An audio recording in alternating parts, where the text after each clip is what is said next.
Nuk është më gërmall siç ka qenë, kështu shprehën banorët e pallatit të njohur si Pallati me Hark në sheshin Isa Buletini, ku po vijojnë punimet për rikonstruksionin e plotë të godinës. Absolutisht po. Shifet, është kursim energjie, është dritare të reja, kapot, edhe shifet, domethënë, nuk ka më gërmall si ka kanë. Nuk është kur vorë për me bëj gjëra të mira, Absolutisht jo, nuk është kur vorë me bëj gjëra të mira, kështu që më mirë vonë se kur. Unë jam krejt në rregull. Për mu vazhdoni punën, ju lumshin durët, qa do që të bani, jeni të në rumë. Edhe jam shumë i kënaqur për të ne. Unë kam jektu këto 26 vite. Kam linë edhe 2 fëmijë këto, sot i kam në Londër.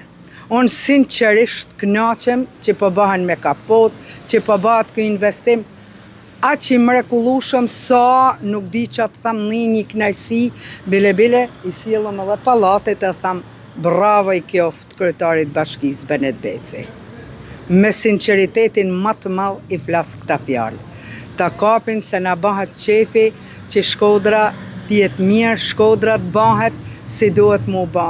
Se mu edhe më stonon pak nga që shkaj tek fëmijët, paktën 5 herë në vit. Pse mos tjetë edhe vendi jem ashtu si duhet.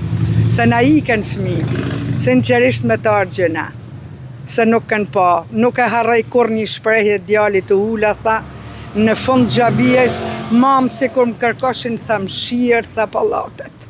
Ky projekt është një investim i përbashkët i Agjencisë së Eficiencës së Energjisë edhe Bashkisë Shkodër, që synon të përmirësojë kushtet e jetesës së banorëve dhe të rrisë eficiencën energjetike të ndërtesës. Punimet përfshin termoizolim të plotë, vendosjen e dritave të reja, rregullimin e fasadës dhe krijimin e hapësirave më funksionale për komunitetin.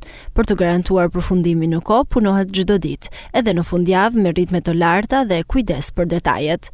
Në bashkëpunim me OSHE, po vendoset gjithashtu linja elektrike nëntoksore, duke hequr rrjetin e kablove nga fasadat edhe duke përmirësuar dukshëm pamjen e pallatit dhe të gjithë zonës përreth. Një ndërhyrje që po jep zonës Isa Buletini një pamje të re, më të pastër, më moderne dhe më dinjitoze.